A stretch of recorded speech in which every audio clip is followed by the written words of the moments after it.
কাব্য বুঝি না আমি,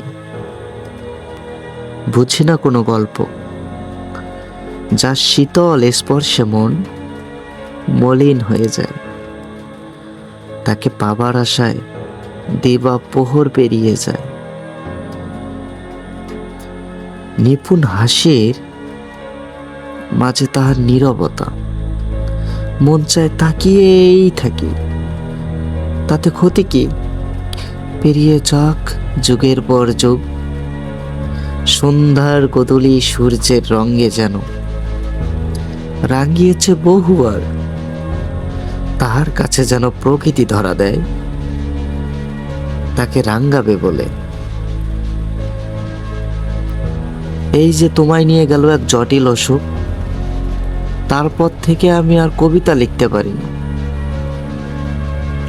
মাগরিবের ওয়াক্ত শেষে আকাশের লাল আভা আর ভালো লাগে না। তোমাকে পাওয়ার উদ্বিগ্ন মলিয়া